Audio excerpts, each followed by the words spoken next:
Hi, hello, welcome back. It's me, Devraj. Mysticism in the Body, back with the Zohar, back with the same passage from the Zohar, and we're going to complete it today. Yes, exciting stuff. And, although, there's a sense of excitement for me, about completing something, I think this passage is so deep, and it's a well-known passage of the Zohar. It's so deep, and all about the mystery of creation. There's never really going to be much sense of it being completed in the sense that you've really got all you could from it. I think there's just so much in here that I certainly notice each time I read it. I'm kind of feel like I'm having my mind pointed in different directions, and getting different insights. Let's go through quickly. I've had the odd kind of change of understanding as I go along a little bit. But we started with Rabbi Elazar, quoting Isaiah 40 and this idea, lift your eyes on high and see who created these. This question, who, going back, towards the end of heaven above, the kind of the end of questioning and the point where creation is coming out from. But this is the question, who, and there's another below called what. What is whatever is around you, and it becomes a mystical experience when you've questioned backwards. Then the text continues, and it's interesting, this idea that when the holy temple was destroyed, a voice cried out, "What can I take as a witness to you? What can I compare to you?" So here we have this concept of something about to fall apart, and someone desperately wanting someone to remember it by. And that's an interesting concept.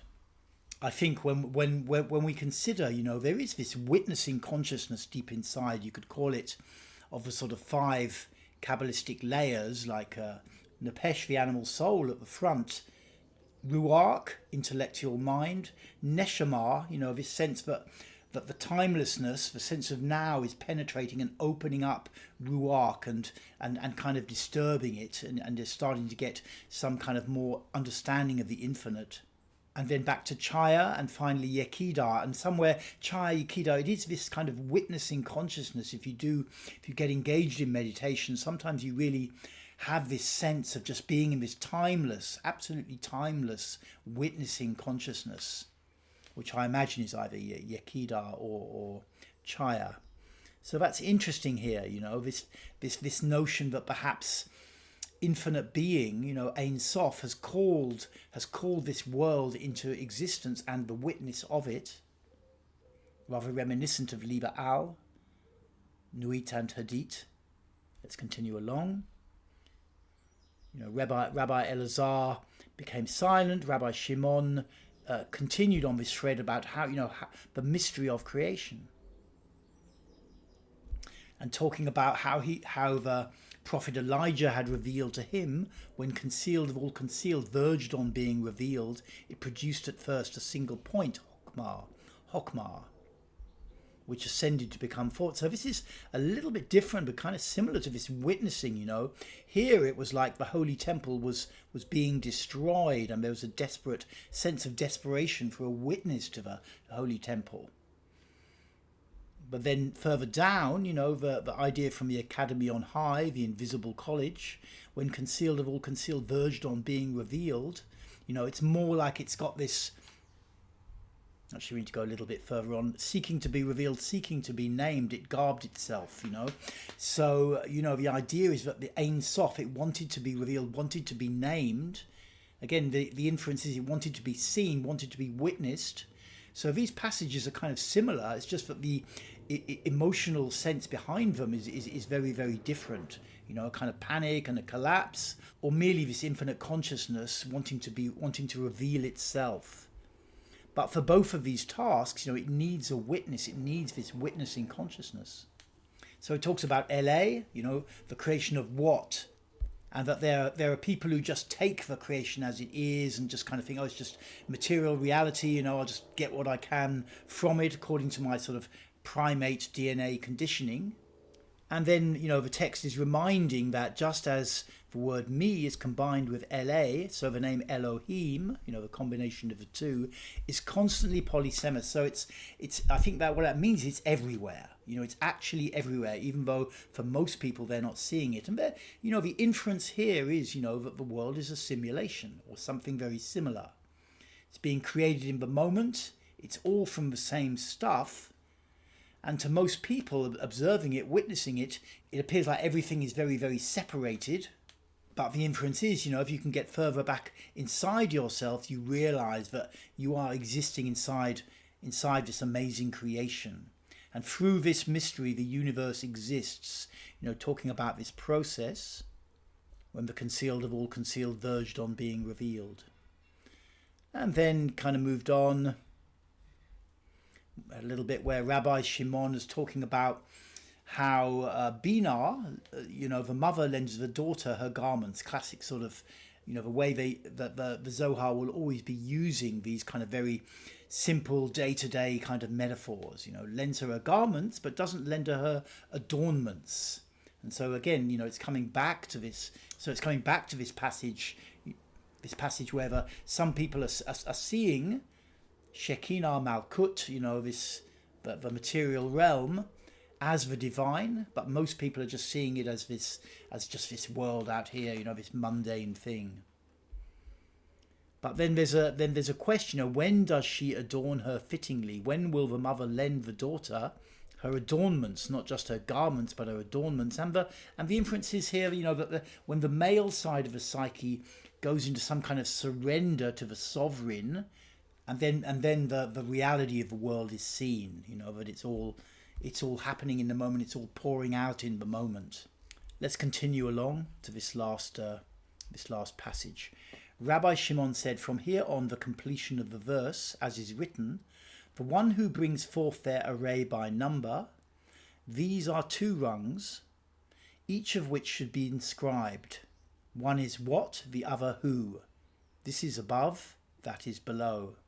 So this, the one who brings forth their array by number, this is kind of interesting. I imagine it's pointing to something to do with the capacity in this kind of supernal God mind or whatever, creator mind, Ein Sof mind, to categorize, because to number, you have to be able to categorize.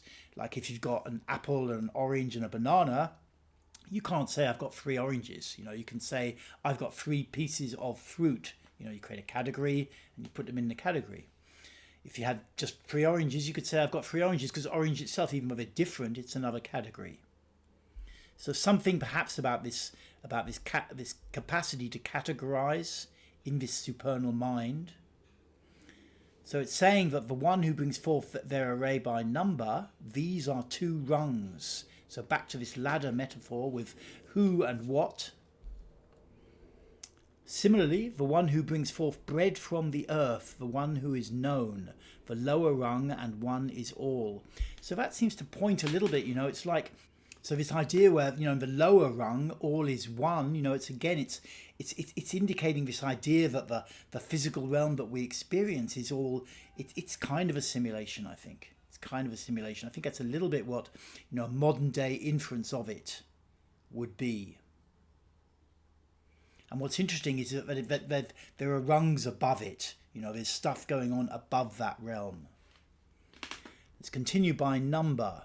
600,000 standing together, generating forces according to their kind, beyond number. So I think I looked at in the notes for this passage from Dr. Matt, and that's he says the 600,000 indicating, the sixth sephira, beneath Binah. And the 100,000 part is like indicating that they're beyond number. Beyond that, I'm not quite sure what it means. And calls them each by name, both the 600,000 and their forces. What does this mean by name? If you say they were called individually by name, not so. For then the verse should read each by its name. Rather, as long as this rung has not ascended and was still called me, who... it did not give birth nor bring forth what was hidden, each according to its kind, although all of them were hidden within.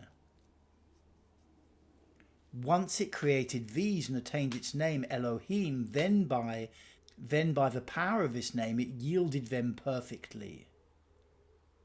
This is the meaning of calls them each by name, By its very name, I called forth each and every kind to exist perfectly.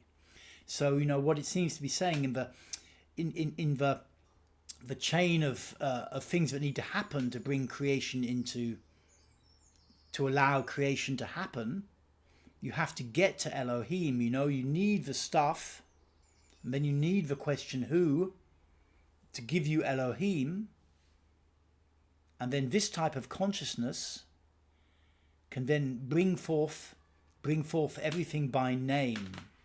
And this kind of fits a little bit, I think, with the passage which will come after this, where this is kind of setting it up a little bit. That the inference here, we haven't quite finished yet, but the inference here is that language, the act of speaking, it's the act of speaking is creating. It's abracadabra. As I speak, I create. So then this mind of God, Elohim, has already been created by different processes previously, now has the capacity to create everything by name. It calls things forth by name. Let's continue. Similarly, see, I have called by name Bezalel, Exodus 31:2. I mentioned my name so that Bezalel would attain perfect existence. His great might. What is this? First of all rungs to which all desires ascend, ascending there secretly, so it's above the other rungs, and vast power, mystery of the upper world, which attained the name Elohim, as we have said. Not one is missing, not one of those 600,000 generated by the power of the name. Because not one is missing, whenever any of the children of Israel died as punishment for their sins, the people were counted, and not even one of the 600,000 was lacking. So that everything accorded with the paradigm, just as not one is missing above, so not one is missing below.